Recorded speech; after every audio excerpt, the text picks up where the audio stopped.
नमस्कार दोस्तों, आपका स्वागत है। दोस्तों, आज का जो वीडियो है वह है स्पीडी की रिवाइज योरसेल्फ रेलवे सामान्य विज्ञान न्यू एडिशन की बुक है वस्तुनिष्ठ सामान्य विज्ञान रिवाइज योरसेल्फ सेट नंबर 45। तो चलिए दोस्तों फिर शुरू करते हैं। पहला प्रश्न, ट्रांसफार्मर द्वारा क्या होता है?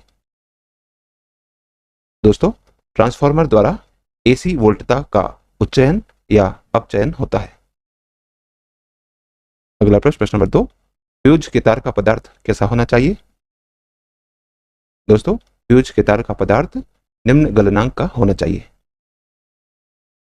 अगला प्रश्न नंबर 3, विद्युत बल्ब यानी लैंप का फिलामेंट जिसे तंतु कहते हैं, तो विद्युत बल्ब का फिलामेंट किसका बना होता है?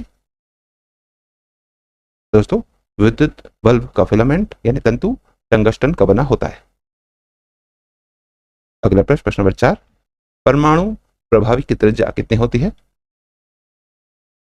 दोस्तों, प्रभावी परमाणु की त्रिज्या 10⁻⁻10 मीटर होती है। अगला प्रश्न नंबर 5, पृथ्वी की आयु का आंकलन किसके द्वारा किया जा सकता है? दोस्तों, पृथ्वी की आयु का आंकलन यूरेनियम काल निर्धारण के द्वारा किया जा सकता है। अगला प्रश्न नंबर 6, सूर्य में अत्यधिक ऊर्जा की प्रक्रिया का नाम क्या है? दोस्तों, सूर्य में अत्यधिक ऊर्जा की प्रक्रिया का नाम नाभिकीय संलयन है। अगला प्रश्न नंबर 7, सूर्य के अलावा पृथ्वी के निकटतम तारे से प्रकाश को पृथ्वी तक आने में लगने वाला समय कितना होता है? दोस्तों, सूर्य के अलावा पृथ्वी के निकटतम तारे से प्रकाश को पृथ्वी तक आने में लगने वाला समय 4.2 वर्ष होता है। अगला प्रश्न नंबर 8, वलय युक्त ग्रह का नाम क्या है? दोस्तों, वलय युक्त ग्रह का नाम शनि है। अगला प्रश्न नंबर 9, प्रकाश का पूर्ण रूप से सीधी रेखा में न चलना क्या कहलाता है? दोस्तों, प्रकाश का पूर्ण रूप से सीधी रेखा में न चलना अपवर्तन कहलाता है। अगला प्रश्न नंबर 10, सबसे अधिक उपग्रहों वाला ग्रह कौन है? दोस्तों, सबसे अधिक उपग्रहों वाला ग्रह शनि है। दोस्तों, इस बुक में आंसर बृहस्पति दिया गया है क्योंकि उपग्रहों पर खोज चलती रहती है, इसीलिए अभी वर्तमान में सबसे अधिक उपग्रह शनि ग्रह के ही हैं, इसलिए ऑप्शन डी इसमें सही उत्तर होगा। अगला प्रश्न नंबर 11, हमें सदैव चंद्रमा का एक ही पार्श्व दिखाई देने का क्या कारण है? दोस्तों, चंद्रमा की अपने अक्ष पर घूर्णन की अवधि और पृथ्वी के चारों ओर परिक्रमा अवधि के बराबर होना चंद्रमा का एक ही पार्श्व दिखाई देने का कारण है। अगला प्रश्न नंबर 12, स्वच्छ रात्रि में आंख से बिना किसी यंत्र की सहायता से दिखाई पड़ने वाले तारों की संख्या कितनी होती है? दोस्तों, स्वच्छ रात्रि में आंख से बिना किसी यंत्र की सहायता से दिखाई पड़ने वाले तारों की संख्या 3000 के लगभग होती है। अगला प्रश्न नंबर 13, रेगिस्तान में बादल नीचे नहीं आते, इसका क्या कारण है? दोस्तों, कम नमी के कारण रेगिस्तान में बादल नीचे नहीं आते। अगला प्रश्न नंबर 14, ग्रहों के चंद्रमाओं में सबसे बड़ा चंद्रमा कौन है? दोस्तों, ग्रहों के चंद्रमाओं में सबसे बड़ा बृहस्पति का गैनीमीड चंद्रमा है। अगला प्रश्न नंबर 15, एसी को डीसी में परिवर्तन करने की युक्ति यानी उपकरण क्या कहलाता है? दोस्तों, एसी को डीसी में परिवर्तन करने की युक्ति यानी उपकरण जो है वह दिष्टकारी कहलाता है। अगला प्रश्न नंबर 16, रात्रि में आकाश में कौन सा ग्रह सबसे अधिक प्रभामय प्रतीत होता है? दोस्तों, रात्रि में आकाश में शुक्र ग्रह सबसे अधिक प्रभामय प्रतीत होता है। अगला प्रश्न नंबर 17, अंतरिक्ष यान में पृथ्वी की परिक्रमा करते हुए यात्री का भार कैसा होगा? दोस्तों, अंतरिक्ष यान में पृथ्वी की परिक्रमा करते हुए यात्री का भार 0 होगा। अगला प्रश्न नंबर 18, वर्ण यानी रंग का संबंध किससे है?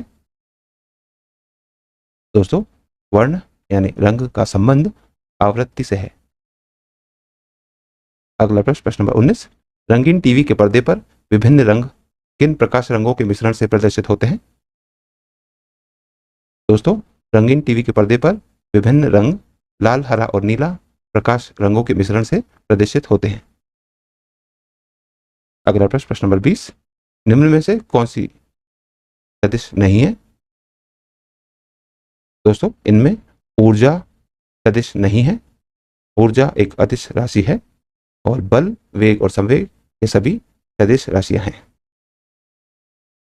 अगला प्रश्न, प्रश्न नंबर 21, तूफान की भविष्यवाणी की जाती है जब वायुमंडलीय दबाव कैसा हो?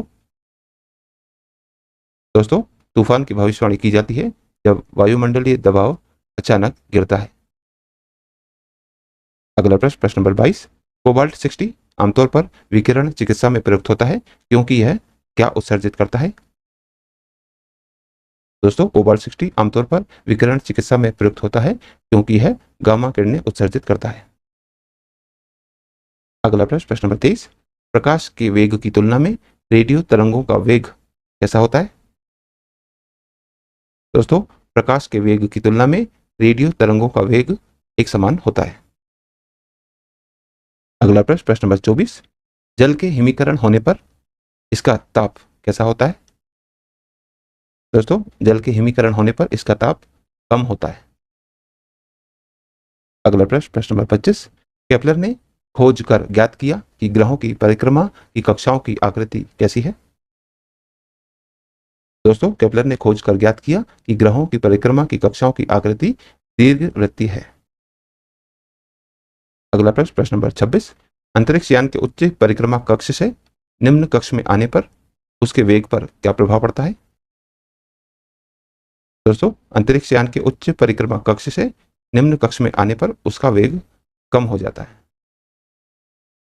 अगला प्रश्न, प्रश्न नंबर 27, हमारी पृथ्वी के द्रव्यमान, आकार एवं घनत्व के समान ग्रह कौन है? दोस्तों, हमारी पृथ्वी के द्रव्यमान, आकार एवं घनत्व के समान ग्रह शुक्र ग्रह है। अगला प्रश्न, प्रश्न नंबर 28, किस ग्रह की चट्टानों की संभावना जल पर तैरने की है? दोस्तों, शनि ग्रह के चट्टानों की संभावना जल पर तैरने की है। सेट नंबर 46, पहला प्रश्न, निम्नलिखित में से एक समान घूर्णन अवधि व परिक्रमा अवधि करने वाला खगोलीय पिंड कौन है? दोस्तों, इनमें एक समान घूर्णन अवधि व परिक्रमा अवधि करने वाला खगोलीय पिंड है चंद्रमा। अगला प्रश्न, प्रश्न नंबर 2, धुलाई मशीन के कार्य करने का सिद्धांत क्या है? दोस्तों, धुलाई मशीन के कार्य करने का सिद्धांत अपकेंद्रीकरण है। अगला प्रश्न, प्रश्न नंबर 3, कौन से ग्रहों के उपग्रह नहीं है? दोस्तों, इनमें बुध एवं शुक्र ग्रहों के उपग्रह नहीं हैं। अगला प्रश्न, प्रश्न नंबर 4, सूर्य के निकटतम ग्रह कौन है? दोस्तों, सूर्य के सबसे निकटतम ग्रह जो है वह बुध ग्रह है। अगला प्रश्न, प्रश्न नंबर 5, जिस मंदाकिनी यानी कि गैलेक्सी में सौरमंडल है उसका नाम क्या है? दोस्तों, जिस मंदाकिनी में सौरमंडल है उसका नाम है आकाशगंगा। अगला प्रश्न, प्रश्न नंबर 6, खगोलीय दूरी का मात्रक क्या है? दोस्तों, खगोलीय दूरी का मात्रक प्रकाश वर्ष है। अगला प्रश्न, प्रश्न नंबर 7, सूर्य में ऊर्जा के जनन की प्रक्रिया क्या है? दोस्तों, सूर्य में ऊर्जा के जनन की प्रक्रिया हाइड्रोजन का संलयन है। अगला प्रश्न, प्रश्न नंबर 8, नाभिकीय रिएक्टर में विमंदक का कार्य क्या है? दोस्तों, नाभिकीय रिएक्टर में विमंदक का कार्य द्वितीयक न्यूट्रॉनों को धीमा करना है।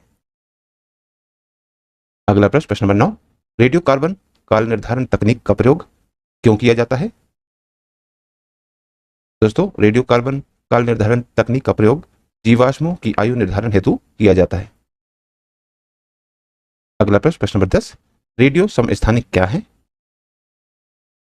दोस्तों, जो विघटन नाभिक होते हैं वह रेडियो समस्थानिक यानी आइसोटोप कहलाते हैं। अगला प्रश्न, प्रश्न नंबर 11, एक भारी नाभिक यानी कि न्यूक्लियस के तात्क्षणिक विघटन की परिघटना क्या कहलाती है?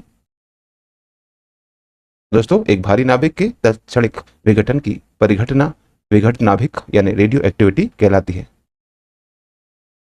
अगला प्रश्न, प्रश्न नंबर 12, परमाणु के नाभिक में क्या होता है? दोस्तों, परमाणु के नाभिक यानी न्यूक्लियस में प्रोटॉन व न्यूट्रॉन होते हैं। अगला प्रश्न, प्रश्न नंबर 13, यांत्रिक ऊर्जा को विद्युत ऊर्जा में परिवर्तित करने वाली युक्ति क्या कहलाती है? दोस्तों, यांत्रिक ऊर्जा को विद्युत ऊर्जा में परिवर्तित करने वाली युक्ति डायनेमो कहलाती है।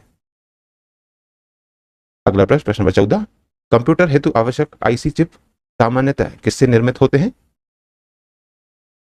दोस्तों, कंप्यूटर हेतु आवश्यक आईसी चिप सामान्यतः सिलिकॉन से निर्मित होते हैं। अगला प्रश्न, प्रश्न नंबर 15, समुद्र की गहराई मापन यंत्र कौन है?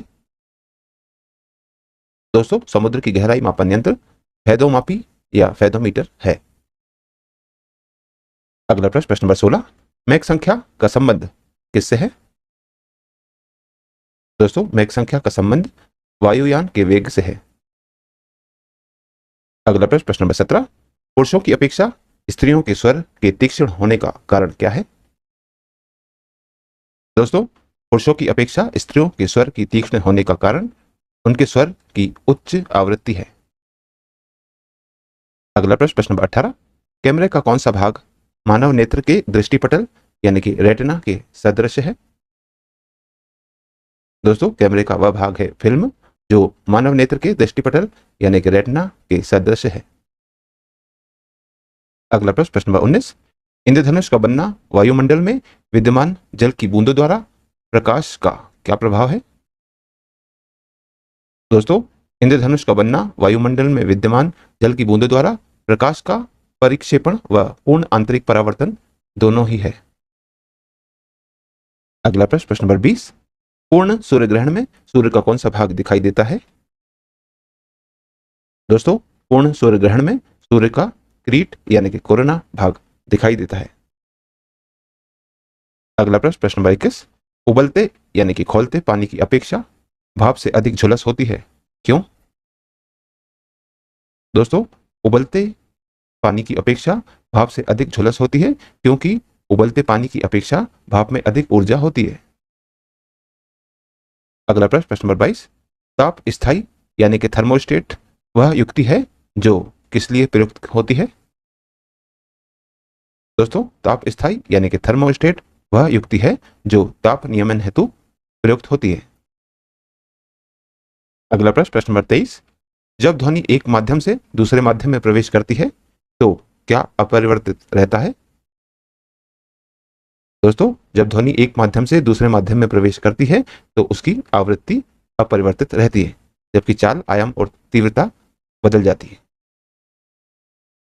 अगला प्रश्न, प्रश्न नंबर 24, किसी झील में एक पत्थर फेंकने पर जैसे जैसे वह जल में नीचे डूबता जाता है उस पर उत्प्लावन बल कैसा होता है? दोस्तों, किसी झील में एक पत्थर फेंकने पर जैसे जैसे वह जल में नीचे डूबता जाता है उस पर उत्प्लावन बल एक समान रहता है।